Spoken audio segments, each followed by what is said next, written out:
اقبال نے بڑا اعتراض کیا اس بات پہ۔ اقبال فرماتے ہیں کہ غلام کی کوئی زندگی نہیں ہوتی، اس کی کوئی مرضی نہیں ہوتی، اپنی مرضی سے کہیں جا نہیں سکتا، آ نہیں سکتا، کھا نہیں سکتا، سو غلام جو ہوا بیچارہ۔ لیکن اقبال فرماتے ہیں یہ جو بے یقین بندہ ہوتا ہے یہ غلام سے بھی زیادہ برا ہوتا ہے، اس لیے کہ اس کا نظریہ ہی کوئی نہیں، اس کا کوئی اعتقاد ہی نہیں، سویرے کچھ سوچتا ہے، شام کو کچھ سوچتا ہے۔ اقبال کہنے لگے کہ سن اے تہذیب حاضر کے گرفتار، غلامی سے بدتر ہے تیری بے یقینی۔ اپنے اندر یقین کامل کی دولت پیدا کریں۔ حق وہ ہے جو میرے رب نے فرما دیا، حق وہ ہے جو مدینے والے رسول لے کے تشریف لے آئے، اس پر اپنا یقین مضبوط کریں۔ امام غزالی نے حدیث لکھی ہے کہ نبی پاک صلی اللہ علیہ وسلم نے فرمایا یقین اس طرح سیکھا کرو جس طرح تم قرآن سیکھتے ہو۔ یہ چھوڑ دیں آپ کچے پکے ارادے۔ وہ ہمارے ہاں تو لوگ شاگرد ہو کے بھی شاگرد نہیں ہوتے، مرید ہو کے بھی مرید نہیں ہوتے۔ ان بیچاروں کو نا اکثر خیال آتا ہے کہ پتہ نہیں میں صحیح جگہ ہوا ہوں کہ نہیں ہوا، ہر وقت کچے پکے رہتے ہیں۔ کچا پکا بندہ کچھ نہیں کر سکتا جس کا ارادہ ہی کوئی نہیں۔ ارادے کے بعد عمل آئے گا نا۔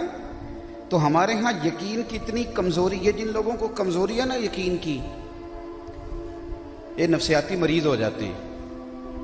آپ کی مہربانی جی، اللہ آپ کو خوش رکھے۔ مجھے پورے 50 مل گئے ہیں، میرے لیے کافی ہیں۔ اب نہ اٹھے کوئی بندہ پیسے لے کے۔ پیسے لینے کے لیے آتا تو پیچھے سے سودا کر کے آتا، تو بغیر سودے کے آیا ہوں، اس کا مطلب ہے پیسے لینے نہیں آیا، کچھ اور لینے آیا ہوں۔ آپ مہربانی فرمائیں، آپ مہربانی کریں۔ ہم تو فاضل بریلوی کے غلام ہیں، اور ہمارے امام نے ہمیں یہ کہا ہے کون دیتا ہے دینے کو منہ چاہیے، اور دینے والا ہے سچا ہمارا نبی۔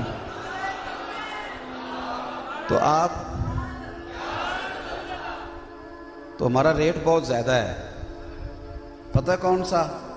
جب کوئی مسکرا کے کہتا ہے نا مدینے والے کا ذکر سننا ہے، تو یہی تو ہمارا ریٹ ہے، یہ ہمارا ریٹ ہے۔ بس یہ دیتے رہیں، کام چلتا رہے گا انشاءاللہ تعالی۔ اللہ تعالیٰ آپ کو خوش رکھے۔ اللہ، آپ نے تحفہ دیا، میں نے قبول کر لیا ہے، لیکن بس ذرا میں سمجھتا ہوں کہ بچا جائے جتنا اتنا زیادہ ہی اچھا ہے۔ ویسے بھی پیسوں شیسوں سے آپ نے خود ہی بچنا ہے، یہ جتنے زیادہ آتے جاتے ہیں ضرورتیں بھی اتنی بڑھتی جاتی ہیں۔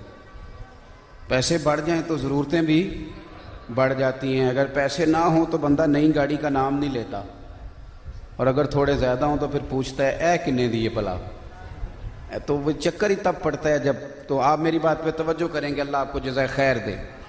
اپنی زندگی میں یقین کو کچا نہیں کرنا۔ خواجہ نظام الدین محبوب الہی رحمۃ اللہ علیہ کے پاس ایک شخص نے آ کے کہا حضور میں نے آپ کا مرید ہونا ہے، میں فلانے آدمی کا مرید تھا، میں نے آپ کا ہونا ہے۔ تو آپ فرمانے لگے وہاں کیا ہوا؟ کہنے لگا جی وہ کامل ہی نہیں۔ فرمانے لگے تجھے کیسے پتہ چلا؟ یہ تو کوئی کامل ہی بتا سکتا ہے کہ کامل ہے کہ نہیں، تجھے کیسے پتہ چلا ہے؟ کہنے لگا جی، آپ فرمانے لگے کوئی شرعی قباحت ہے تو بتا، ورنہ تو رب کے رضا کے لیے اسی کی خدمت کر، اللہ اپنے کرم سے تجھے فیض عطا فرما دے۔ کچا پکا یقین نہیں پیدا کریں، پکا یقین کامل۔ اعلیٰ حضرت بریلوی رحمت اللہ تعالی علیہ نا تکلیف ہو گئی، منہ کے اندر کچھ آپ کے زخم بن گئے، چھالے بن گئے، تو ایک طبیب آیا تو کہنے لگا آپ کو طاعون کی بیماری لگ گئی ہے۔ تو اعلیٰ حضرت فرمانے لگے، بولا بھی نہیں جا رہا تھا، تکلیف تھی۔ فرمانے لگے سارا کچھ ہو سکتا ہے، فقیر کو طاعون نہیں ہو سکتا۔ کہا جی کیوں؟ فرمانے لگے میرے نبی پاک صلی اللہ علیہ وسلم نے ایک دعا بتائی ہے، فرمایا کسی بیمار کو دیکھ کے پڑھ لو، تم کبھی بیمار نہیں ہوگے، وہ بیماری تمہیں نہیں کبھی لگے گی۔ فرمایا میں نے طاعون والے مریض کو دیکھ کے پڑھ لی تھی، تو مجھے کیسے وہ بیماری لگ سکتی ہے؟ میں نے پڑھ لی تھی دعا۔ وہ صاحب کہنے لگے جی میرا علم کہتا ہے آپ کو طاعون ہے۔ فرمانے لگے تیرا علم جھوٹ بولتا ہے، مدینے والے کی حدیث سچ کہتی ہے، حضور کا فرمان سچا ہے، تو جو تیرا طب کا علم ہے وہ جھوٹ بولتا ہے۔ نبی کی جو بات ہوتی ہے وہ بدلہ نہیں کرتی، نبی کی بات بدلہ وہ ایک رہتی ہے۔ تو یقین پیدا کریں، یقین۔ آپ ڈاکٹر کے پاس جائیں گے، آپ لوگ بیٹھ جائیں جی سارے حضرات جہاں جائیں، میں تو ویڈیو کا بھی اتنا شوقین نہیں ہوں، یہ تو قدرتی بننے لگ گئی ہیں۔ ورنہ میں تو ان بزرگوں کا ماننے والا ہوں جو منع کرتے ہیں ان چیزوں سے. تو آپ ہمارے اتنے پوز نہ لیں کبھی دائیں سے کبھی بائیں سے. ہم جو ہیں وہ سب کے سامنے ہی ہیں. آپ تو مہربانی کریں. آپ ٹھیک ہے بیٹھ جائیں حضرات. میں یہ موبائلوں میں تو ویسے بھی آپ مجھے دیکھتے ہی رہتے ہیں. اب تو میں آیا بیٹھا ہوں نا آپ کے سامنے, تو میرا دل ہے موبائل چھوڑ کے مجھے دیکھیں. اللہ آپ کو خوش رکھے. توجہ کریں میری بات پہ. ڈاکٹر کے پاس جب جاتے ہیں, آپ نے کہا جناب میں فلانی تکلیف میں مبتلا ہوں, نسخہ لکھ دیا. پھر آپ ہفتے کے بعد گئے, ڈاکٹر صاحب کوئی فرق نہیں پڑا. تو ڈاکٹر کہتے ہیں میں نے دوائی بدل دی ہے. پھر آپ گئے, ڈاکٹر صاحب فرق نہیں پڑا. تو وہ کہنے لگا کہ اس شعبے کا فلانی جگہ اسپیشلسٹ بیٹھتا ہے, وہاں چلے جاؤ. ڈاکٹر یہ کام کہتے ہیں, لیکن نبی پاک علیہ السلام ایسا نہیں فرماتے. صحابی نے آ کے عرض کی حضور میرے بھائی کو پیچس لگ گئے, دست آ رہے ہیں. فرمایا جا شہد پلا. اور پھر آ گیا اگلے دن, حضور وہ تو زیادہ ہو گئے, نسخہ نہیں بدلا. فرمایا جا شہد پلا جا کے. اور تیسرے دن پھر آیا, عرض کی سونیا وہ تو زیادہ ہو گئے. میرے نبی پاک علیہ السلام نے فرمایا تیرے بھائی کا پیٹ جھوٹ بولتا ہے اور اللہ کا رسول سچ کہتا ہے, جا جا کے شہد پلا. وہ کہتے ہیں قربان جائیں, تیسری دفعہ پلایا تو رب نے شفا عطا فرما دی. تو آپ یقین تو پیدا کریں نا, یقین کامل. آپ کامل یقین پیدا کریں, اور یقین کامل بڑا مزیدار ہوتا ہے. آپ کو اگر لگ جائے نا, ہمارا یہ مسئلہ ہے کہ ہماری نوجوان نسل نا بیچاری چونکہ ساری کہانیاں سنتی ہے تو یقین کی دولت سے محروم ہے. یقین کریں, اور ہر چمکتی چیز کے پیچھے چل پڑتے ہیں کہ پتہ نہیں یہ سونا ہی ہوگی. ہمیں تو کبھی سونا نہیں نظر آیا. جتنا سونا نظر آیا بریلی شریف میں ہی نظر آیا. آپ پتہ نہیں دائیں بائیں کہاں سے سونا ڈھونڈتے پھرتے ہیں. میرے ابا جی کسان تھے, کسان. میں ممبر پہ اور مسجد میں اور باوضو بیٹھا ہوں, میرے دل میں کبھی خیال نہیں آیا کہ میں ان کا بیٹا نہ ہوتا, کسی مفتی پیر کا ہوتا. اس لیے کہ میں اس شخص کا بیٹا ہوں جس کے ہاتھوں میں چھالے رہے, لیکن جتنا کمایا رزق حلال ہی کمایا. آپ میری اماں انگوٹھا چھاپتی, وہ کچھ لکھ نہیں سکتی تھیں, لیکن مجھے اگر آپ کہیں تو میں 4 جلدوں میں کتاب لکھ سکتا ہوں اپنی اماں پہ.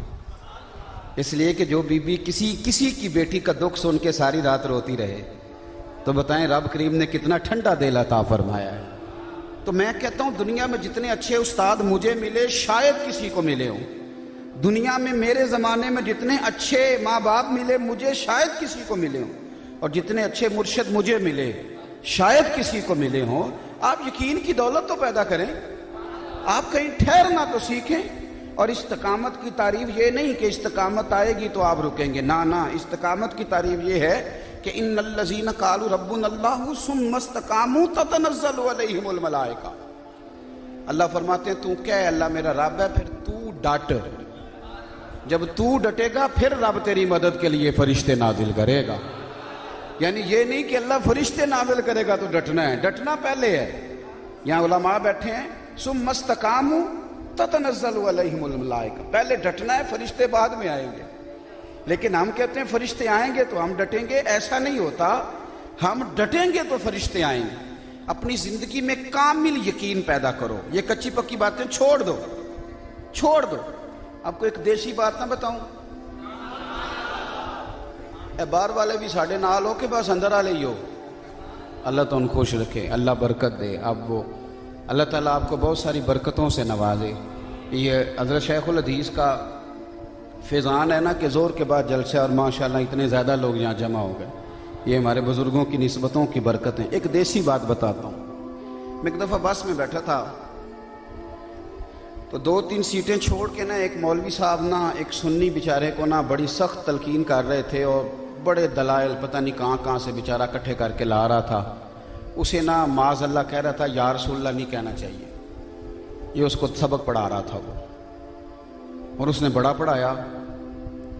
اب وہ رش بڑا تھا بس میں, تو جہاں سے گزرنا تھا وہاں بھی لوگ کھڑے تھے. تو میں بڑا اتاولا ہو رہا تھا کہ اب میرا کسی طریقے سے ہاتھ پہنچے تو میں بھی ذرا اس تک پہنچوں. پھر میرے دل میں یہ خیال آیا کہ رش زیادہ, یہ لوگ ذرا اتر جائیں بیچ میں سے, تو آگے جا کے نا تو میں اس سے کہتا ہوں کہ یار تم کیوں فرقہ واریت کی باتیں کر رہا ہے.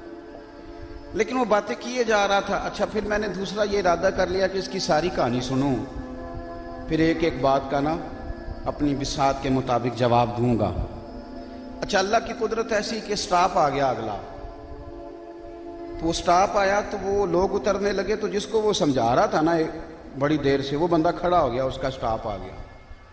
آپ یقین کریں میں بڑی تکلیف میں آ گیا، میں نے کہا اس نے تو اس کا ذہن خراب کر دی ہے، اور میں انتظار میں رہا کہ لوگ اتریں گے تو سمجھاؤں گا، تو یہ بندہ تو اتر رہا ہے۔ لیکن یقین کریں وہ لوگ بڑے مزیدار تھے، مکان کچے عقیدے پکے۔ اب تو یہ کہانیاں ہیں، اس کی بھی سنو تو اس کی بھی سنو تو فلانے کی بھی سنو، تو یہ سوال تو وہ سوال، لیکن مکان کچے عقیدے پکے، یقین کامل، کچا پکا نہیں، پکا پیڈا۔ وہ بندہ اٹھا اترنے لگا نا، تو میں ڈسٹرب ہو گیا کہ اب یہ بیچارہ اسی طرح اپنے ذہن میں وسوسے لے کے اتر جائے گا، لیکن اترتے اس نے رومال کندھے پہ رکھا، کہنے لگا مولوی صاحب کنا چر لایا جے مینوں سمجھانتے؟ وہ کہندا سوا گھنٹہ، کہندا تسی گھنٹہ اور بھی لاندے نا تے گل اوتھے ہی رہنی سی۔ اور نیچے اترتے وقت کہنے لگا یا رسول اللہ مدد۔ یعنی اس نے اتنا ٹائم لگایا، لیکن وہ جہاں تھا وہی او نا علماں وچ پھسا سانو، تو یار دی گل سنا سانو۔